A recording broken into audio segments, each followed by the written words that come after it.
Welcome everyone, my name is Bastian and today we are talking about a library for the cybersecurity body of knowledge consisting of case studies that are supposed to help instructing, the curriculum.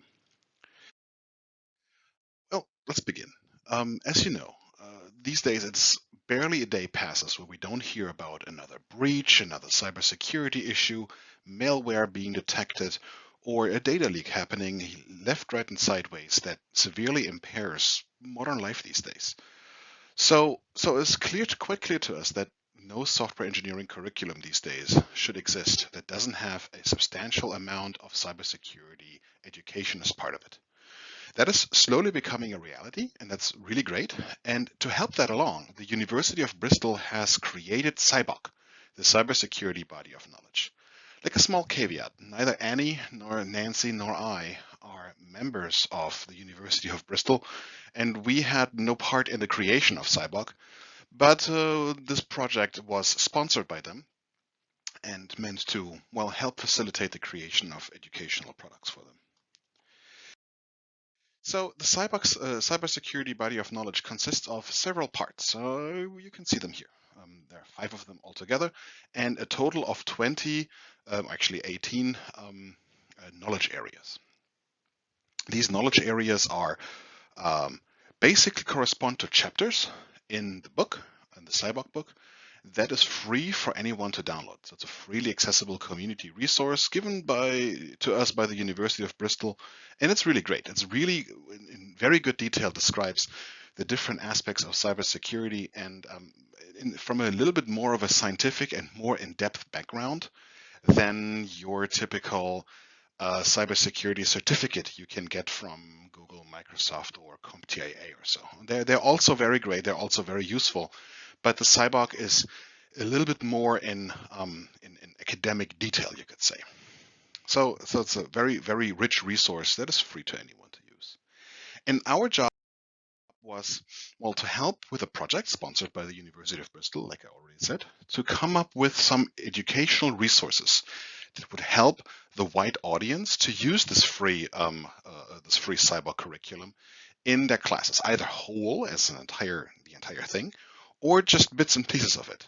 And they had a call for projects, and we responded to this call, and we were selected to help them create some educational resources. Now, we are Annie, Nancy, and I. We're proponents of the idea of formative learning quite a bit. So what that means is that instead of asking students to regurgitate knowledge that they learned by heart, we are asking them instead to constantly apply what they have learned in very practical, very plastic, and very objective means.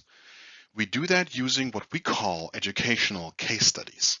Now, don't confuse the word case studies with case study as a research tool. So that there, you describe the pre-situation, do an intervention, and then measure the outcome. That's not really what we mean, even though it's closely related. So instead, what we want to talk about are formative case studies that could be as large as a semester-long project where we give students a certain background, a certain context to explore a certain problem domain in, and then come up with a solution. So it could be large as a semester-long project, or a case study could be small, like a specific problem that they can use and work on in an exam or assignment sheet or so. Or it can be anything in between. The idea here is that the case studies are specific enough to let students know exactly what they're supposed to work on and exactly what they're supposed to apply and the techniques they're supposed to be thinking about, and hone their skills in applying them, while at the same time leaving enough leeway to allow them to freely explore the problem space. To facilitate that, we set forth a common structure for all of the case studies that we created. And the structure, you can see it here, right? The case studies consist of a background and an overview document telling students which knowledge areas this applies to. Then some certain student instructions as well as instructor notes to help the instructor along with how to apply the case study in instructional practice, but also which caveats exist on grading and so on and so on. If available, we will provide example solutions and, of course, a bunch of references, which sometimes, depending on the case study, are, well, just additional reading, or sometimes are necessary for the students to be able to complete the work in the case study. By the way, I should mention we were not the only ones. So all of these case studies, we built a total of 18 altogether. So the library consists of 18 individual case studies, and it's not Nancy and Annie and I who wrote them all. We had help from a bunch of different authors. So there was a bunch of people who helped us and provided their own case study, and that all share this common structure altogether. And they decided, the authors themselves decided which CyBOK knowledge area they want to cover using or knowledge areas they want to cover with a case study. Altogether, we were able to cover 84% of CyBOK knowledge areas, meaning only 3 knowledge areas that we weren't able to cover, which are law and regulation, network and security, as well as the physical layer and telecommunications.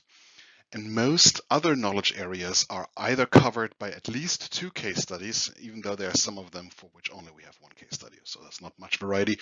But altogether, we are very convinced, we're very happy that we have so many different case studies that allow instructors to pick and choose which case studies they prefer, which to use in their courses or to use in their curriculum. So altogether, this is a very rich resource that we were able to put together here. So the question, of course, now becomes, well, great, Bastian. You've done all these case studies and all these authors have contributed their case studies. Great. How do you know they're any good? That's a very good question, in fact. And to investigate that, we, well, took a closer look at what our experiences and some quantitative data and how we applied them. For example, the driver assistance system case study is one that was very well received. And it's a case study that pertains to we gave an actual specification document of an actual car to a bunch of students and asked them to work on, to reverse engineer the requirement specification to it, come up with a certain list of safety hazards, so things that could lead to injury or death to a normal passenger, and also cybersecurity threats and attack vectors. And we used this case study in previous years, however, without the CyBOK component, without the threats and attack vectors component. So it was just safety hazards and requirements. And what we learned, and this is always very well received, but what we learned when we for the first time applied it in 2020 and 21 with the CyBOK part, is that students began to use the cybersecurity components as a gateway into automotive safety systems, which was quite impressive to see. When we look at the cybersecurity specific components of this case study, we can see that before in 2019, where security was talked about but not really in depth, as opposed to 2020 and 21, students did remarkably much better. In fact, significantly better at the 3% level.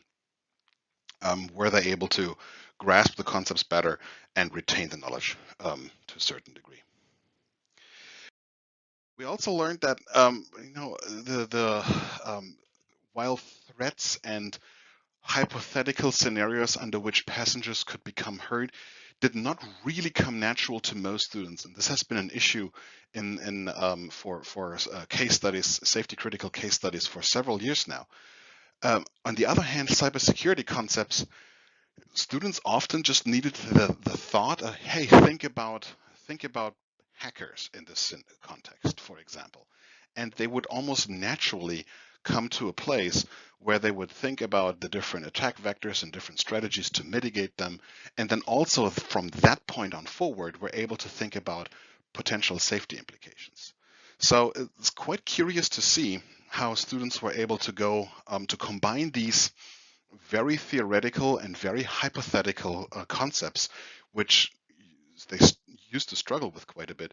It's quite interesting to see how they brought it together. It's very and we believe the reason why that happened is because we took a particular node on attack vectors for safety critical systems, thanks to the CyBOK curriculum.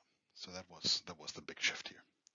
The one thing that they continue to struggle with, however, was well, let's say working naturally between students didn't necessarily, or working collaboratively between teams of students didn't necessarily come naturally.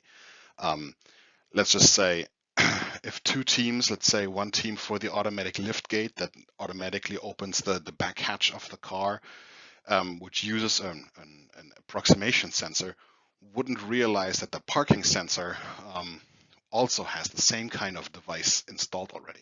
So essentially what I'm saying is if we left it to the students, each car would have 15 front-facing cameras and 16 back-facing radars, for example, just because they didn't realize, well, maybe the radar or the camera could be a shared resource between different kind of systems within the same car.